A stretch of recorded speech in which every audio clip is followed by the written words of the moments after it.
Hi friends, ಎಲ್ಲರಿಗೂ ನಮಸ್ಕಾರ. Welcome to Naveen's coding corner YouTube channel. So ಈ ಒಂದು ಸೆಷನ್ನಲ್ಲಿ ನಾನು ಬೇಸಿಕ್ ಆಗಿ ಒಂದು HTML, CSS ಮತ್ತು ಜಾವಾ ಸ್ಕ್ರಿಪ್ಟ್ನ ಯೂಸ್ ಮಾಡಿಕೊಂಡು ಯಾವ ರೀತಿ ಒಂದು ಕ್ಯಾಲ್ಕುಲೇಟರ್ನ ನಾವು ಇಂಪ್ಲಿಮೆಂಟ್ ಮಾಡ್ಬೋದು ಅನ್ನೋದ್ರ ಬಗ್ಗೆ ನಾನು ಎಕ್ಸ್ಪ್ಲೈನ್ ಮಾಡ್ತಾ ಇದ್ದೀನಿ. ಇದು ಕೂಡ ಒಂದು ಒಳ್ಳೆ ಪ್ರಾಜೆಕ್ಟ್ ಆಗಿರುತ್ತೆ. ನೀವು ನಿಮ್ಮ CV-ನಲ್ಲಿ ಬೇಕಾದ್ರೆ ಇದನ್ನು ಹಾಕೋಬಹುದು. ಓಕೆನಾ? ಫಸ್ಟ್ ನಾನು ಏನು ಮಾಡ್ತಾ ಇದ್ದೀನಿ, ಒಂದು HTML, ಒಂದು CSS ಮತ್ತು ಒಂದು ಜಾವಾ ಸ್ಕ್ರಿಪ್ಟ್ ಫೈಲ್ನ ಕ್ರಿಯೇಟ್ ಮಾಡ್ಕೊಂಡಿದ್ದೀನಿ. ಸೊ ಫಸ್ಟ್ ಆಫ್ ಆಲ್ ನಾನು ಏನು ಮಾಡ್ತಾ ಇದ್ದೀನಿ, ಫಸ್ಟ್ ಬಾಡಿ ಟ್ಯಾಗ್ನ ಟಾರ್ಗೆಟ್ ಮಾಡ್ತೀನಿ. ಬಾಡಿ ಟ್ಯಾಗ್ನ ಟಾರ್ಗೆಟ್ ಮಾಡಿ ಬಾಡಿ ಟ್ಯಾಗ್ಗೆ ನನಗೆ ಹೈಟ್ ಬೇಕು 100 VH. ಓಕೆನಾ? ಅದಾದ್ಮೇಲೆ ನನಗೆ ಬ್ಯಾಕ್ಗ್ರೌಂಡ್ ಕಲರ್ ಬೇಕು, ಏನು ಅಂತ ಹೇಳಿದ್ರೆ ಬ್ಲ್ಯಾಕ್. ಇದಿಷ್ಟ ಆಯಿತು. ಇದಾದ್ಮೇಲೆ ನಾನು ಏನು ಮಾಡ್ತೀನಿ, ಇದಕ್ಕೆ ಮತ್ತೆ ಡಿಸ್ಪ್ಲೇ ಫ್ಲಕ್ಸ್ ಕೊಟ್ಟಿರ್ತೀನಿ. ಡಿಸ್ಪ್ಲೇ ಫ್ಲಕ್ಸ್ ಮತ್ತು ಯಾಕೆಂದರೆ ಸೆಂಟರ್ ಆಫ್ ದ ಸ್ಕ್ರೀನ್ ನನಗೆ ಬೇಕು. ಯಾವುದು ಕ್ಯಾಲ್ಕುಲೇಟರ್ ಅನ್ನೋದು ಸೆಂಟರ್ ಆಫ್ ದ ಸ್ಕ್ರೀನ್ ನನಗೆ ಬೇಕು. ಆಯಿತಾ? ಅಲೈನ್ ಐಟಮ್ ಸೆಂಟರ್ ಕೊಟ್ಟಿರ್ತೀನಿ. Display flux, align item centre ಮತ್ತು ಜಸ್ಟಿಫೈ ಕಂಟೆಂಟ್ ಸೆಂಟರ್. ಇದಿಷ್ಟು ಆಯಿತು. ಇವಾಗ ನಾನು ನೆಕ್ಸ್ಟ್ ಏನು ಮಾಡ್ತಾ ಇದ್ದೀನಿ, ಇದರೊಳಗಡೆ ಬಾಡಿ ಒಳಗಡೆ ಒಂದು ಸೆಕ್ಷನ್ ತಗೋತೀನಿ. ಈ ಸೆಕ್ಷನ್ಗೆ ನಾನು ಏನು ಮಾಡ್ತೀನಿ, ಫಸ್ಟು ಒಂದು CSS ಬರೆದು ಬಿಡೋಣ. ಸೆಕ್ಷನ್ಗೆ ಒಂದು CSS ಬರೆಯೋಣ. ಏನು, ನನಗೆ ಹೈಟ್ ಬಿಡ್ತಲ್ಲ ಬೇಕು. ಓಕೆನಾ? ಫಸ್ಟು ಬಾರ್ಡರ್ ಹಾಕೋಣ. ಬಾರ್ಡರ್ 1 ಪಿಕ್ಸೆಲ್ ಸಾಲಿಡ್ ವೈಟ್ ಅಂತ ಕೊಟ್ಟಿರ್ತೀನಿ. ಇದಾದಮೇಲೆ ಇದಕ್ಕೆ ವಿಡ್ತ್ ಬೇಕು ನನಗೆ. Width 500 pixel, height 700 pixel. ಅರ್ಥ ಆಯ್ತಾ? ಇದು ಜಾಸ್ತಿ ಆಯಿತು ಅಂತ ಅನ್ಸಿದ್ರೆ ವಿಡ್ತ್ನ ಒಂದು 300 ಪಿಕ್ಸೆಲ್ ಮಾಡೋಣ, 350, ಹೈಟು 500. ಯಾಕೆಂದರೆ ಕ್ಯಾಲ್ಕುಲೇಟರ್ ಯಾವಾಗಲೂ ಇರೋದ್ರೆ ರೆಕ್ಟ್ಯಾಂಗಲ್ ಥರ ಇರುತ್ತೆ. ಸೊ ಹಾಗಾಗಿ ಇದಾದ್ಮೇಲೆ ನಾನೇನು ಮಾಡ್ತೀನಿ, ನೆಕ್ಸ್ಟು ಬಾಕ್ಸ್ ಶ್ಯಾಡೋ ಹಾಕ್ಬಿಡ್ತೀನಿ. 0, ಅಥವಾ 0 ಸ್ಪೇಸ್ ಒಂದು 30 ಪಿಕ್ಸೆಲ್. ಯಾವುದು ಅಂತ ಹೇಳಿದ್ರೆ ವೈಟ್ ಕೊಟ್ಟಿರ್ತೀನಿ. ಅವಾಗ ನನಗೇನಾಯಿತು, ಬಾಕ್ಸ್ ಶ್ಯಾಡೋ ಬಂತು. ಇದಾದ್ಮೇಲೆ ನಾನು ಏನು ಮಾಡ್ತೀನಿ, ಬಾರ್ಡರ್ನ ಕಟ್ ಮಾಡ್ತೀನಿ. ಬಾರ್ಡರ್ ನನಗೆ ಬೇಡ, ಬಟ್ ಸ್ಟಿಲ್ ನಾನು ಏನು ಮಾಡ್ತೀನಿ, ರೇಡಿಯಸ್ ಕೊಡ್ತೀನಿ. ಬಾರ್ಡರ್ ರೇಡಿಯಸ್ ಒಂದು 20 ಪಿಕ್ಸೆಲ್ ಕೊಡ್ತೀನಿ. ಸೊ ನನಗೆ ಕರ್ವ್ ಈ ಥರ ಬಂದಿದೆ. ಇದಿಷ್ಟ ಆಯ್ತು. ಈಗ ನಾನೇನು ಮಾಡ್ತೀನಿ, ಫಸ್ಟು ಒಂದು ಇದರೊಳಗಡೆ ಎಲಿಮೆಂಟ್ನ ತಗೋತೀನಿ. ಯಾವುದು ಅಂತ ಹೇಳಿದ್ರೆ ನನಗೆ ಒಂದು ಇನ್ಪುಟ್ ಟ್ಯಾಗ್ ಬೇಕು. ಓಕೆನಾ? ಇನ್ಪುಟ್ ಟ್ಯಾಗ್ ತಗೋತೀನಿ. ಇನ್ಪುಟ್ ಏನು ನನಗೆ ID ಕೊಡ್ತಾ ಇದ್ದೀನಿ, ಯಾವುದು ಅಂದರೆ display area is equal to display area ಅಂತ ಕೊಟ್ಟಿದ್ದೀನಿ. ಓಕೆನಾ? ಸೊ ಈಗ ಇದೇ ಡಿಸ್ಪ್ಲೇ ಏರಿಯಾ ನಾನು ಏನು ಮಾಡ್ತಿದ್ದೀನಿ, CSS ಬರಿತೀನಿ. ವಿಡ್ತ್ 100% ತಗೊಂಡಿಲ್ಲ. ನಾನೇನು ಮಾಡ್ತೀನಿ, ಪೇರೆಂಟ್ ಎಷ್ಟಿದೆ ಅಷ್ಟು ಇದನ್ನು ಅಷ್ಟೇ ಕೊಡ್ತೀನಿ. ನಾನು 5 ಪಿಕ್ಸೆಲ್ ಕಡಿಮೆ ಕೊಡ್ತೀನಿ. ಓಕೆ? Width 350 pixel.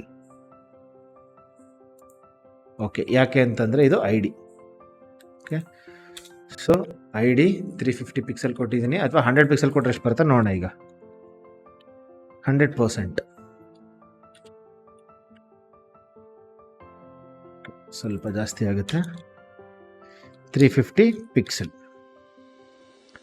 ನೆಕ್ಸ್ಟ್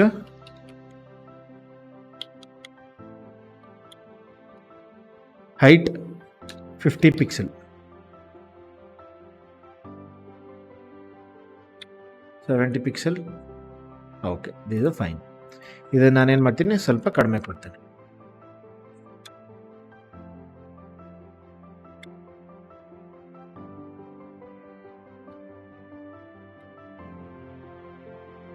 ಇದಿಷ್ಟ ಆಯಿತು.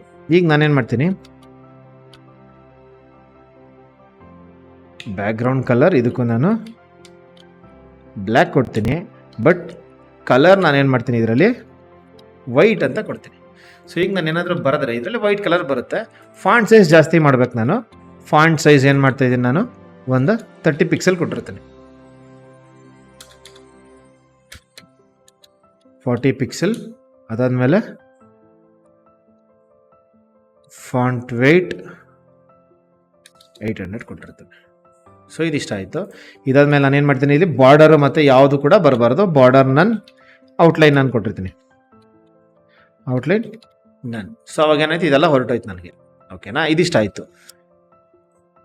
ಏನೋ ಸ್ವಲ್ಪ ಗ್ಲಿಚ್ ಇದೆ. ಸೊ ನಾನೇನು ಮಾಡ್ತೀನಿ, ಬಾರ್ಡರ್ ರೇಡಿಯಸ್ 20 ಪಿಕ್ಸೆಲ್. ಇಲ್ಲಿ ಗ್ಲಿಚ್ ಬರ್ತಾ ಇದೆ ಸ್ವಲ್ಪ.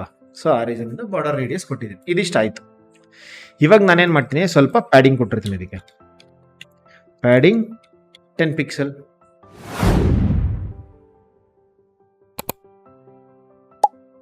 ಪ್ಯಾಡಿಂಗ್ 10 ಪಿಕ್ಸೆಲ್ ಆಯಿತು. ಇವಾಗ ಏನಾಯಿತು, ಡಿಸ್ಪ್ಲೇ ಕತೆ ಆಯಿತು.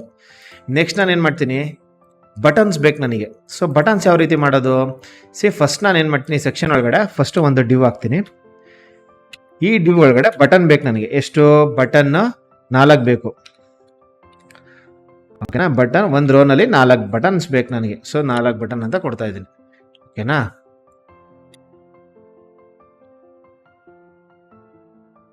ಸೊ ಯಾವ್ದು ಅಂತ ಹೇಳಿದ್ರೆ, ಮೊದಲನೇದು ಮಲ್ಟಿಪ್ಲಿಕೇಶನ್, ಅದಕ್ಕೆ ಎಕ್ಸ್ ಅಂತ ಕೊಟ್ಟಿರ್ತೀನಿ.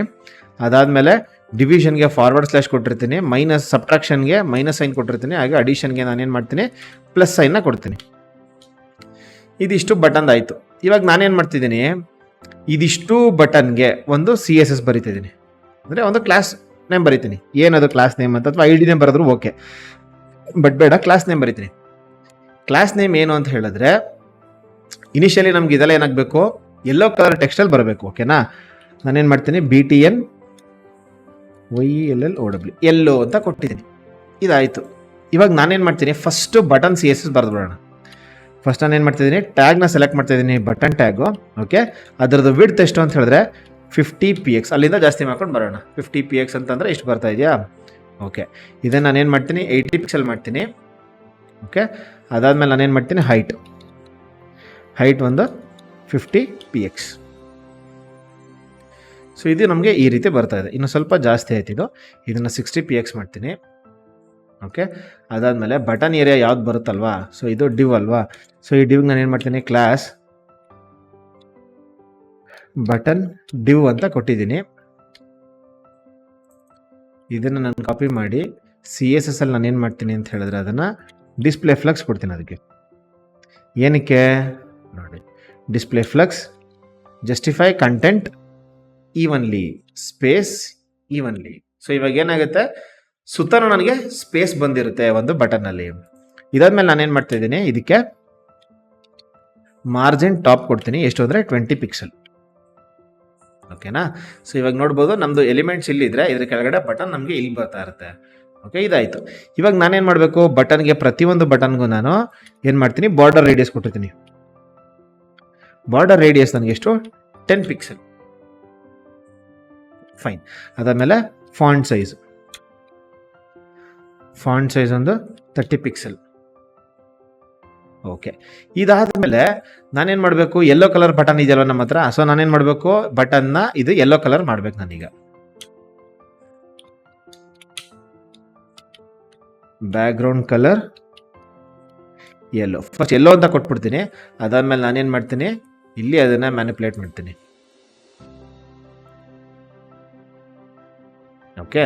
ಇದಿಷ್ಟ ಆಯಿತು. ಇದಾದ್ಮೇಲೆ ನಾನೇನು ಮಾಡ್ತೀನಿ, ಇದಕ್ಕೆ ಫಾಂಟ್ ವೆಯ್ಟ್ ಕೂಡ ಕೊಡ್ತೀನಿ, ಸ್ವಲ್ಪ ಬೋಲ್ಡಾಗಿ ಕಾಣಿಸ್ಲಿ ಅಂತ. ಇದು 30 ಇದೆ, ಇದನ್ನು 40 ಮಾಡೋಣ. 30ನೇ ಫೈನಾ, ಬಟ್ 700, ಓಕೆ. ಸೊ ನಾನೇನು ಮಾಡಿದ್ದೀನಿ, ಬಟನ್ಗೆ ಹೈಟ್ ಬಿಡ್ತು ಕೊಟ್ಟಿದ್ದೀನಿ. ಅದಾದಮೇಲೆ ಅದರದ್ದು ಫಾಂಟ್ ರೇಡಿಯಸ್ ಕೊಟ್ಟಿದ್ದೀನಿ, ಫಾಂಟ್ ಸೈಜು ಫಾಂಟ್ ವೆಯ್ಟು ಕೊಟ್ಟಿದ್ದೀನಿ.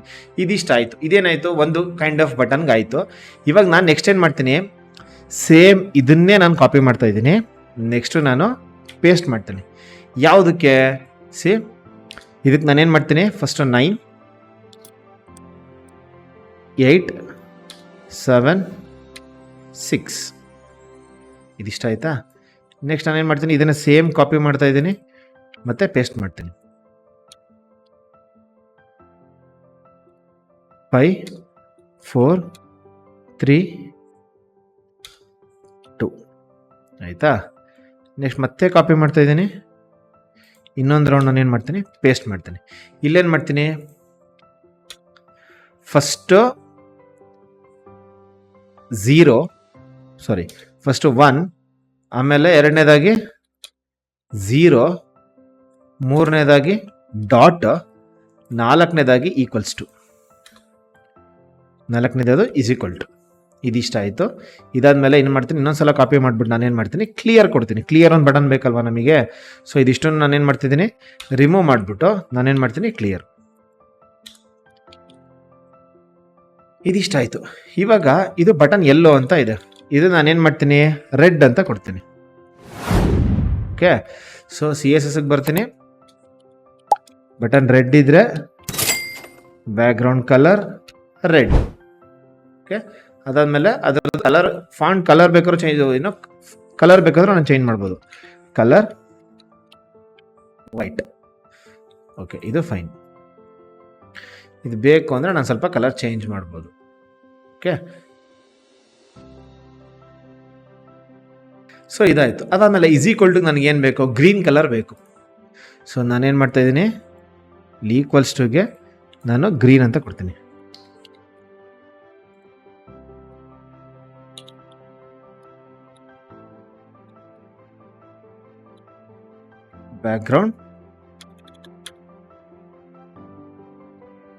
Background colour green.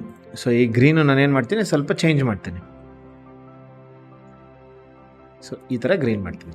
ಇದು ಬಿಟ್ಟು ಬಾಕಿದೆಲ್ಲ ಯಾವ್ದು ಬಟನ್ಸ್ ಇದೆಯಲ್ವಾ, ಅದನ್ನೆಲ್ಲ ನಾನೇನು ಮಾಡಿರ್ತೀನಿ, ವೈಟ್ ಮಾಡಿರ್ತೀನಿ. ಓಕೆನಾ.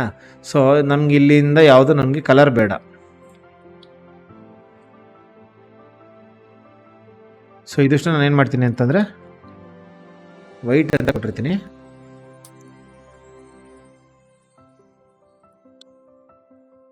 ಇದಿಷ್ಟ ಆಯಿತು. ಇವಾಗ ನನಗೇನಾಯಿತು, ಒಂದು ಕ್ಯಾಲ್ಕುಲೇಟರ್ ಕೈಂಡ್ ಆಫ್ ಥಿಂಗ್ ನನಗೆ ಬಂದಿದೆ. ಈಗ ನಾನು ಏನಾದರೂ ಟೈಪ್ ಮಾಡಿದ್ರೆ ನನಗೇನಾಗಬೇಕು, ನಾನು ಇಲ್ಲಿ ಏನು ಟೈಪ್ ಮಾಡ್ತೀನಿ ಅದಲ್ಲಿ ಅಪ್ ಆ್ಯಂಡ್ ಆಗಬೇಕು ಅಲ್ವಾ. ಅದನ್ನ ಯಾವ ರೀತಿ ಮಾಡೋದು, ಇದಿಷ್ಟು ಆದಮೇಲೆ ಜಾವಾಸ್ಕ್ರಿಪ್ಟ್ಗೆ ಹೋಗೋಣ. ಅದಕ್ಕೆ ಮುಂಚೆ HTML ಪ್ರತಿಯೊಂದಕ್ಕೂ ID ಬರ್ಕೊಂಡಿರೋಣ.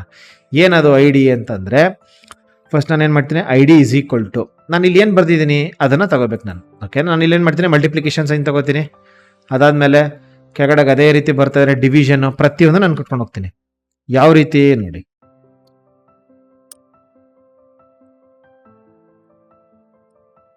ಸೊ ಇವಾಗ ಅದಷ್ಟಾಯ್ತು. ಇವಾಗ ಇದ್ರದ್ದೆಲ್ಲದ್ರದ್ದು ಶಾರ್ಟ್ ಕಟ್ ತೋರಿಸ್ತೀನಿ ನಾನು ಯಾವ ರೀತಿ ಅಂತ. ಇಲ್ಲಿವರೆಗೆ ಆಯ್ತು ನನಗೆ. ಇದಿಷ್ಟಾದ್ಮೇಲೆ ನಾನೇನು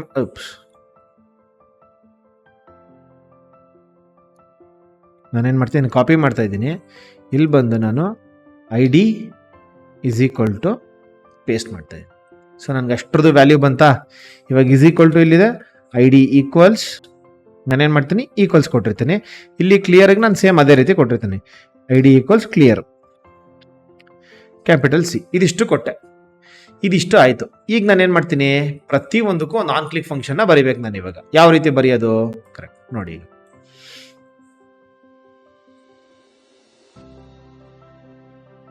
ಇದಿಷ್ಟಕ್ಕೊಂದು ನಾನೇನು ಮಾಡ್ತಿದ್ದೀನಿ, ಆನ್ ಕ್ಲಿಕ್.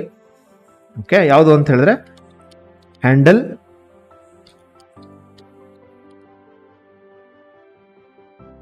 ಕ್ಯಾಲ್ಕುಲೇಷನ್ ಅಂತ ಕೊಟ್ಟಿರ್ತೀನಿ. ಇದರೊಳಗಡೆ ನಾನೇನು ಮಾಡ್ತೀನಿ, ದಿಸ್ ಅನ್ನೋ ಒಂದು ಕೀವರ್ಡ್ನ ಪಾಸ್ ಮಾಡಿರ್ತೀನಿ. ಇದಿಷ್ಟಾದ್ಮೇಲೆ ನಮ್ದು ಇನ್ನೇನು ಕೆಲಸ ಇಲ್ಲ. HTML ಒಳಗಡೆ CSS ಕೂಡ ನಮಗೆ ಬೇಕಾಗಿಲ್ಲ. ಡೈರೆಕ್ಟ್ ನಾನು ಜಾವಾಸ್ಕ್ರಿಪ್ಟ್ಗೆ ಹೋಗ್ತೀನಿ. ಜಾವಾಸ್ಕ್ರಿಪ್ಟ್ಗೆ ಹೋಗ್ಬಿಟ್ಟು ನಾನು ಏನು ಮಾಡ್ತೀನಿ, ಫಸ್ಟು ನನಗೆ ಡಿಸ್ಪ್ಲೇ ಏರಿಯಾ ಬೇಕಲ್ವಾ. ಸೊ ಲೆಟ್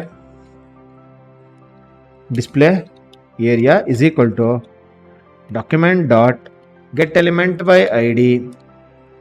ಯಾವುದು ನಂದು ಡಿಸ್ಪ್ಲೇ ಏರಿಯಾ. ಡಿಸ್ಪ್ಲೇ ಏರಿಯಾದ ID ಏನಿದೆ, ID ಕಾಪಿ ಪೇಸ್ಟ್ ಮಾಡೋದಷ್ಟೇ.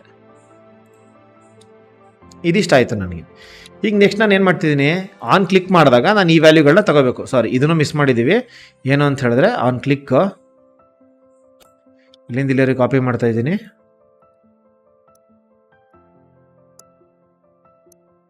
ಇದಿಷ್ಟ ಆಯಿತು. ಇವಾಗ ನಾನಲ್ಲಿ ಕ್ಲಿಕ್ ಮಾಡಿದ್ರೆ ನನಗೇನು ಬೇಕು, ಕ್ಲಿಕ್ ಮಾಡಿದಂಥ ವ್ಯಾಲ್ಯೂ ಬರ್ತಾ ಇದೆಯಾ ಅದನ್ನು ನೋಡೋಣ.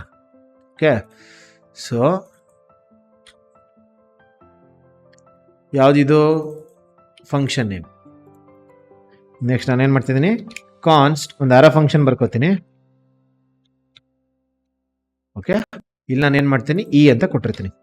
ಸೊ ನಾನು ಇಲ್ಲಿ ಲಾಗ್ ಮಾಡಿದಾಗ ನಂಗೆ ಏನು ಬರುತ್ತೆ, console.log e.id ಅಂತ ಕೊಟ್ಟಿರ್ತೀನಿ. ಏನು ಬರುತ್ತೆ ನೋಡಿ. ಫಾರ್ ಎಕ್ಸಾಂಪಲ್ 9 ಕ್ಲಿಕ್ ಮಾಡಿದ್ರೆ ನಂಗೆ 9 ಬರ್ತಿದೆ, 8 ಕ್ಲಿಕ್ ಮಾಡಿದ್ರೆ 8 ಬರ್ತಾ ಇದೆ, 7 ಕ್ಲಿಕ್ ಮಾಡಿದ್ರೆ 7 ಬರ್ತಿದೆ. ಇದನ್ನು ನಾನೇನು ಮಾಡ್ತೀನಿ, ಫಸ್ಟ್ ನಾನು ಡಿಸ್ಪ್ಲೇ ಏರಿಯಾಗೆ ನಾನು ಪುಷ್ ಮಾಡ್ತೀನಿ, ಆಯಿತಾ.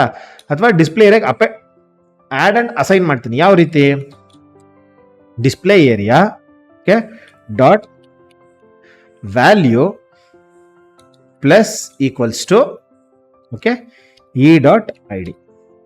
ನೆಕ್ಸ್ಟ್ ನಾನು ಏನು ಮಾಡ್ತಿದ್ದೀನಿ, log display area dot value. See ನಾನು ಯಾವ್ದು ಕ್ಲಿಕ್ ಮಾಡ್ತಿದ್ದೆ ಅದೇನಾಗ್ತಿದೆ ಅಪ್ ಆಗ್ತಿದೆ. ಸೊ ಇಲ್ಲೂ ನೋಡ್ಬೋದು ಏನಂತಂದ್ರೆ ಫಾರ್ ಎಕ್ಸಾಂಪಲ್ ನಾನೇನು ಮಾಡ್ತಿದ್ದೀನಿ, ರಿಫ್ರೆಶ್ ಮಾಡ್ತಾ ಇದ್ದೀನಿ. ಓಕೆ, ಫಸ್ಟ್ 9 ಕ್ಲಿಕ್ ಮಾಡ್ತಾ ಇದ್ದೀನಿ, ಅದಾದ್ಮೇಲೆ 8 ಕ್ಲಿಕ್ ಮಾಡ್ತೀನಿ. ಸೊ ಏನಾಗ್ತಿದೆ, ಫಸ್ಟ್ ಇನಿಷಿಯಲಿ ಏನು ವ್ಯಾಲ್ಯೂ ಇದೆ ಆ ವ್ಯಾಲ್ಯೂ ತಗೋತಿದೆ. ಇನಿಷಿಯಲಿ ನಮ್ಗೆ ಏನಿದೆ, ಸ್ಟ್ರಿಂಗ್ ಇದೆ. ಸ್ಟ್ರಿಂಗ್ ಜೊತೆ ಏನಾಯ್ತು, ಫಸ್ಟ್ ವ್ಯಾಲ್ಯೂ 9 ಕ್ಲಿಕ್ ಮಾಡಿದ ತಕ್ಷಣ 9 ವ್ಯಾಲ್ಯೂ ಬಂತು ನನಗೆ. ಐಡಿನಲ್ಲಿ ಇದೆ 9 ಅನ್ನೋದು ಅದು ಬರ್ತಾ ಇದೆ. ಅದಾದ್ಮೇಲೆ ನೆಕ್ಸ್ಟ್ ಏನಾಯ್ತು, 8 ಕ್ಲಿಕ್ ಮಾಡಿದೆ. 8 ಕ್ಲಿಕ್ ಮಾಡಿದಾಗ ಡಿಸ್ಪ್ಲೇಯಿಂದ ಫಸ್ಟ್ ವ್ಯಾಲ್ಯೂ ತಗೋತು 9 ಅನ್ನೋದು. ಅದ್ರ ಜೊತೆಲಿ ಏನು ಮಾಡ್ತಿದೆ, ಆಡ್ ಅಂಡ್ ಅಸೈನ್. ಇದೇನು ನಂಬರ್ನ ಸ್ಟ್ರಿಂಗ್ ಆಗಿದೆ. ಓಕೆ, ನಂಬರ್ ನಮ್ಗೆ ಏನಾಗಿದೆ, ಸ್ಟ್ರಿಂಗ್ ಆಗಿದೆ. ಅದೇನಾಗ್ತಿದೆ, ಅಪ್ಡೇಟ್ ಆಗ್ತಿದೆ ಪಕ್ಕದಲ್ಲಿ ಅಷ್ಟೇ. ಅಷ್ಟು ಬಿಟ್ಟರೆ ಇನ್ನೇನು ಆಗ್ತಿಲ್ಲ ಇದರಲ್ಲಿ. ಇದಿಷ್ಟ ಆಯ್ತಾ, ಇದಿಷ್ಟು ಆಯ್ತು. ಇವಾಗ ಕ್ಲಿಯರ್ ಫಂಕ್ಷನಾಲಿಟಿ ಬರೀಬೇಕು ಫಸ್ಟ್. ಅಡಿಷನ್ ಆಮೇಲೆ ನೋಡೋಣ. ಫಸ್ಟ್ ಕ್ಲಿಯರ್ ಫಂಕ್ಷನಾಲಿಟಿ ಹೆಂಗೆ, ಅದಾದ್ಮೇಲೆ ಈಕ್ವಲ್ಸ್ ಟು ಬಂದ್ರೆ ಹೆಂಗೆ ಅದನ್ನ ನೋಡಬೇಕು. First clear functionality. So first ನಾನು ಏನ್ ಮಾಡ್ತೀನಿ, ಒಂದು ಕಂಡೀಷನ್ ಬರ್ತೀನಿ. If E dot I D is equal to ನನಗೆ ಕ್ಯಾಪಿಟಲ್ ಸಿ ಇದ್ರೆ ಏನ್ ಮಾಡಬೇಕು, ಕ್ಯಾಪಿಟಲ್ ಸಿ ಇದ್ರೆ ನನಗೆ ಏನ್ ಮಾಡು, ಕ್ಲಿಯರ್ ಮಾಡು. Display area dot value is equal to empty string pass ಮಾಡ್ತಾ ಇದ್ದೀನಿ. ಓಕೆನಾ, ಅದು ಇಲ್ಲ ಅಂತಂದ್ರೆ ಏನ್ ಮಾಡಬೇಕು ನೋಡೋಣ. ಎಲ್ಸ್ ಏನ್ ಮಾಡು, ಡಿಸ್ಪ್ಲೇ ಏರಿಯಾಗೆ ಡೇಟಾ ಅಪ್ಡೇಟ್ ಮಾಡು. ಓಕೆನಾ, ಈಗ ನೋಡ್ಬೋದು 9, 8, 7, 6 ಕ್ಲಿಕ್ ಮಾಡಿದೆ. ಈಗ ನಾನು ಏನು ಮಾಡ್ತೀನಿ, ಕ್ಲಿಯರ್ನ ಕ್ಲಿಕ್ ಮಾಡಿದ ತಕ್ಷಣ ಕ್ಲಿಯರ್ ಆಯ್ತು. ಇದು ಒಂದು ಫಂಕ್ಷನಾಲಿಟಿ. ಇದು ಎರಡನೇ ಫಂಕ್ಷನಾಲಿಟಿ ನಾನು ಏನು ನೋಡಬೇಕು, ಎಲ್ಸ್ ಚೆಕ್ ಮಾಡ್ಬೇಕು. ಅಂದ್ರೆ ಈಸ್ ಈಕ್ವಲ್ ಟು ಚೆಕ್ ಮಾಡ್ಬೇಕು ನಾನು ಫಸ್ಟ್. ಅದಕ್ಕೊಂದು ಕಂಡೀಷನ್ ಬರ್ಕೋತೀನಿ. ಎಲ್ಸ್ ಇಫ್ ಏನೋ E dot I D is equal to ಅಥವಾ ಇಸ್ ಈಕ್ವಲ್ ಟು ನಾನೇನು ಮಾಡ್ತೀನಿ, ಒಂದು ಎಂಪ್ಟಿ ಸ್ಟ್ರಿಂಗ್ ಕೊಟ್ಟಿರ್ತೀನಿ. ಈಕ್ವಲ್ಸ್ ಇದ್ರೆ ಅದಕ್ಕೊಂದು ಫಂಕ್ಷನಾಲಿಟಿ ಬಾ. ಯಾವುದು ಇಲ್ಲ ಅಂತ ಹೇಳಿದ್ರೆ ಏನು, ಅಪ್ಡೇಟ್ ಮಾಡು, ಡೇಟಾನ ಅಪ್ಡೇಟ್ ಮಾಡು ಅಂತ. ಇದಿಷ್ಟು ಅರ್ಥ ಆಯ್ತಲ್ವಾ. ಸೊ ಈಗ ಇಲ್ಲಿ ಕ್ಯಾಲ್ಕುಲೇಷನ್ ಪಾರ್ಟ್ ಬರುತ್ತೆ. ಏನಿರುತ್ತೆ ಕ್ಯಾಲ್ಕುಲೇಷನ್ ಅಂತ ಹೇಳೋದಾದ್ರೆ, ನಾನೇನ್ ಮಾಡ್ತಾ ಇದ್ದೀನಿ, display area dot value is equal to E val ಅಂತ ನಮ್ಮ ಹತ್ರ ಒಂದು ಇನ್ಬಿಲ್ಟ್ ಫಂಕ್ಷನ್ ಇದೆ. ಓಕೆನಾ, ಅದರೊಳಗಡೆ ನಾನು ಏನು ಮಾಡ್ತಾ ಇದ್ದೀನಿ ಅಂತ ಹೇಳೋದಾದ್ರೆ, ಈ ಡಿಸ್ಪ್ಲೇ ಏರಿಯಾದಲ್ಲಿ ಏನು ವ್ಯಾಲ್ಯೂ ಇದೆ ಅದನ್ನ ನಾನು ಪಾಸ್ ಮಾಡ್ತೀನಿ. ಸೊ ಅದೇನಾಗುತ್ತೆ ಎಕ್ಸ್ಪ್ಲೈನ್ ಮಾಡ್ತೀನಿ. ಇವಾಗ ಇದನ್ನು ಮಾಡಿದ್ದೀನಿ, ನಾನೇನು ಮಾಡ್ತೀನಿ, 9 + 3 ಇಸ್ ಈಕ್ವಲ್ ಟು 12. ಸೊ ಈ ವ್ಯಾಲ್ ಅನ್ನೋದೇನು ಇನ್ಬಿಲ್ಟ್ ಮೆಥಡ್. ಇದೇನು ಮಾಡುತ್ತೆ, ಕಂಪ್ಲೀಟ್ ಆಗಿ ಯಾವುದೋ ಸ್ಟ್ರಿಂಗ್ ಅಲ್ಲಿ ಇರ್ಬೋದು ಅಥವಾ ನಂಬರ್ ಅಲ್ಲಿ ಇರ್ಬೋದು, ವ್ಯಾಲ್ಯೂ ವಿತ್ ಅರ್ಥಮೆಟಿಕ್ ಆಪರೇಷನ್ಸ್ ಇತ್ತು ಅಂತ ಹೇಳಿದ್ರೆ ಅದೇನಾಗುತ್ತೆ, ಅರ್ಥಮೆಟಿಕ್ ಆಪರೇಷನ್ ಪರ್ಫಾರ್ಮ್ ಮಾಡುತ್ತೆ ಅಷ್ಟೇನೆ. ಈಗ ಬೇಕಾದ್ರೆ ನೋಡ್ಬೋದು 12 + 4. ಓಕೆ, ಮತ್ತೆ ನಾನು ಏನು ಮಾಡ್ತೀನಿ, 12.4. ಓಕೆ, ಪ್ಲಸ್ ನಾನು ಏನು ಮಾಡ್ತಿದ್ದೀನಿ, 0.2 ಕೊಡ್ತೀನಿ. 12.4 + 0.2 ಕೊಡ್ತೀನಿ. ಏನಾಯ್ತು, ನನಗೆ 12.6 ಬರಬೇಕು. ಡೆಸಿಮಲ್ ವ್ಯಾಲ್ಯೂ ಕೂಡ ಇದೇನಾಗುತ್ತೆ, ಅಪ್ಡೇಟ್ ಮಾಡುತ್ತೆ. ಡೆಸಿಮಲ್ ವ್ಯಾಲ್ಯೂ ಇದ್ರೂ ಕೂಡ ನಮ್ಗೆ ಏನಾಗುತ್ತೆ, ಪರ್ಫಾರ್ಮ್ ಮಾಡುತ್ತೆ. ಯಾವುದೇ ರೀತಿ ಮಲ್ಟಿಪ್ಲಿಕೇಶನ್ ಇದ್ರೂ ಅಷ್ಟೇ. 3 ಡಿವೈಡೆಡ್ ಬೈ ನಾನೇನು ಮಾಡ್ತೀನಿ, 2 ಅಂತ ಮಾಡ್ತೀನಿ. ಏನು ಬರುತ್ತೆ, 1.5 ನಮ್ಗೆ ಆನ್ಸರ್ ಬರ್ತಾ ಇದೆ. ಸೊ 9 ಇಂಟು ನೆಕ್ಸ್ಟ್ ನಾನು ಏನು ಮಾಡ್ತಿದ್ದೀನಿ, 9 ಇಂಟು 2 ಮಾಡ್ತೀನಿ. ನನಗೇನಾಗುತ್ತೆ 18 ಬರಬೇಕು. ಇಸ್ ಈಕ್ವಲ್ ಟು ಓದ್ತಾ ಇದ್ದೀನಿ, 18 ಬರ್ತಾ ಇದೆ. ಸೊ ಬೇಸಿಕಲಿ ಒಂದು ಕ್ಯಾಲ್ಕುಲೇಟರ್ ಫಂಕ್ಷನ್ ಇದು. ಏನು ಮಾಡಿದ್ದೀವಿ ಇಲ್ಲಿ, HTML ಯೂಸ್ ಮಾಡಿದ್ದೀವಿ. HTML ಯೂಸ್ ಮಾಡ್ಕೊಂಡು ನಾವೇನು ಮಾಡಿದ್ವಿ, ಫಸ್ಟು ಡಿಸೈನ್ ಮಾಡಿದ್ದೀವಿ. ಅದಾದಮೇಲೆ ಐ ಡಿನಲ್ಲಿ ನಾವು ಏನೆಲ್ಲ ನಮ್ಮದು ವ್ಯಾಲ್ಯೂಸ್ ಇರುತ್ತೆ ಆ ವ್ಯಾಲ್ಯೂನ ಪಾಸ್ ಮಾಡ್ತಾ ಇದ್ದೀನಿ. ಅದಾದಮೇಲೆ ಐ ಡಿಗೆ ಪ್ರತಿಯೊಂದು ಬಟನ್ಗೂ ಒಂದೇ ಫಂಕ್ಷನ್ನ ಬರೆದಿರೋದು. ಹ್ಯಾಂಡಲ್ ಕ್ಯಾಲ್ಕುಲೇಷನ್ ಒಂದೇ ಒಂದು ಫಂಕ್ಷನ್ ಬರೆದಿದ್ವಿ. ಅದಕ್ಕೆ ನಾವೇನು ಮಾಡಿದ್ವಿ, ದಿಸ್ ಅಂತ ಒಂದು ಕೀವರ್ಡ್ನ ಪಾಸ್ ಮಾಡಿ. ದಿಸ್ ಅಂದರೆ ಕರೆಂಟ್ ಕಾಂಟ್ಯಾಕ್ಟ್ನ ಯಾವಾಗಲೂ ಏನು ಮಾಡ್ತಾ ಇರುತ್ತೆ, ಟಾರ್ಗೆಟ್ ಮಾಡ್ತಾ ಇರುತ್ತೆ. ಅದಾದಮೇಲೆ ಇಂಡೆಕ್ಸ್ JS ಅಲ್ಲಿ ಏನು ಬರೆದಿದ್ದೀವಿ, ಫಸ್ಟು ಡಿಸ್ಪ್ಲೇ ಏರಿಯಾ ಏನಿದೆ, ಡಿಸ್ಪ್ಲೇ ಏರಿಯಾ ತಗೊಂಡಿದ್ದೀವಿ. ನೆಕ್ಸ್ಟ್ ಏನು ಮಾಡ್ತಿದ್ದೀನಿ, ಯಾವಾಗಲೇ ನಾನು ಪರ್ಫಾರ್ಮ್ ಮಾಡಿದ್ರೆ ಇಲ್ಲಿರೋಂಥ ಅಷ್ಟು ಬಟನಲ್ಲಿ ಯಾವುದಾದ್ರೂ ಒಂದು ಬಟನ್ನ ನಾನು ಕ್ಲಿಕ್ ಮಾಡಿದ್ರೆ ಫಸ್ಟ್ ಅದ್ರ ಐ ಡಿ ತಗೋ. ಐ ಡಿನಲ್ಲಿ ಏನು ವ್ಯಾಲ್ಯೂ ಇದೆ ಫಸ್ಟ್ ಅದನ್ನ ನೋಡು. ಫಸ್ಟ್ ಪ್ರಿಫರೆನ್ಸ್ ಕ್ಲಿಯರ್ ಇತ್ತಾ, ಕಂಪ್ಲೀಟ್ ಆಗಿ ಏನು ಮಾಡು, ಡಿಸ್ಪ್ಲೇ ಏರಿಯಾಗೆ ಎಂಪ್ಟಿ ಸ್ಟ್ರಿಂಗ್ನ ಪಾಸ್ ಮಾಡಿಬಿಡು ಅಷ್ಟೇ, ಇನ್ನೇನು ಇಲ್ಲ. ಅದೇ ಇಸ್ ಈಕ್ವಲ್ ಟು ಇತ್ತಾ, ಏನು ಮಾಡು, ಈ ವ್ಯಾಲ್ ಅಂತ ಒಂದು ಮೆಥಡ್ ಇದೆ, ಅದನ್ನ ಯೂಸ್ ಮಾಡ್ಕೊಂಡು ಏನು ಮಾಡು, ಕ್ಯಾಲ್ಕುಲೇಟ್ ಮಾಡು. ಇಲ್ಲ ಅಂತಂದ್ರೆ ಏನು ಮಾಡು, ನೀನು ಯಾವ ಬಟನ್ ಪ್ರೆಸ್ ಮಾಡ್ತೀಯ ಆ ಬಟನ್ ನೀನೇನು ಮಾಡು, ಕನ್ಕ್ಯಾಟಿನೇಷನ್ ಮಾಡು, ಸ್ಟ್ರಿಂಗ್ ಕನ್ಕ್ಯಾಟಿನೇಷನ್ ಮಾಡ್ಬಿಟ್ಟು ಡಿಸ್ಪ್ಲೇ ಏರಿಯಾಗೆ ನೀನೇನು ಮಾಡು, ಅಪ್ಡೇಟ್ ಮಾಡು. ಇಷ್ಟೇ ಮಾಡ್ತಾರದು, ಇನ್ನೇನು ಇಲ್ಲ. ಕ್ಯಾಲ್ಕುಲೇಟರ್ ಅಥವಾ ಬೇರೆ ಯಾವುದೇ ಒಂದು ನಾವು ಸಡನ್ ಆಗಿ ನೋಡಿದಾಗ ನಮ್ಗೆ ಏನಾಗುತ್ತೆ, ತುಂಬ ಕಾಂಪ್ಲಿಕೇಶನ್ ಅನ್ಸುತ್ತೆ. ಬಟ್ ಅದನ್ನ ತಿಳ್ಕೊಂಡ್ರೆ ಇಷ್ಟೆಲ್ಲ ನೆಕ್ಸ್ಟ್ ಮ್ಯಾಕ್ಸಿಮಮ್ ಅಂತಂದ್ರೆ ಈ ಸ್ಪೇಸ್ನ ರಿಮೂವ್ ಮಾಡಿದ್ರೆ 10 ಲೈನ್ ಆಫ್ ಕೋಡಲ್ಲಿ ಕ್ಯಾಲ್ಕುಲೇಟರ್ದು ಕಂಪ್ಲೀಟ್ ಲಾಜಿಕ್ ಮುಗಿದೋಯ್ತು. ಓಕೆನಾ, ಸೊ ಇದಾಗಿತ್ತು ಇವತ್ತಿನ ಒಂದು ವಿಡಿಯೋ. ಈ ವಿಡಿಯೋ ನಿಮ್ಗೆ ಇನ್ಫಾರ್ಮೇಟಿವ್ ಆಗಿತ್ತು ಅಂತ ಅನ್ಸಿದ್ರೆ ಈ ವಿಡಿಯೋನ ಲೈಕ್ ಮಾಡಿ, ಶೇರ್ ಮಾಡಿ, ಹಾಗೇನೆ ಚಾನಲ್ನ ಸಬ್ಸ್ಕ್ರೈಬ್ ಮಾಡಿ. ಈ ವಿಡಿಯೋ ನಿಮಗೆ ಇನ್ಫಾರ್ಮೇಟಿವ್ ಆಗಿತ್ತು ಅಂತ ಅನ್ಸಿದ್ರೆ ದಯವಿಟ್ಟು ₹10 ಡೊನೇಟ್ ಮಾಡಿ.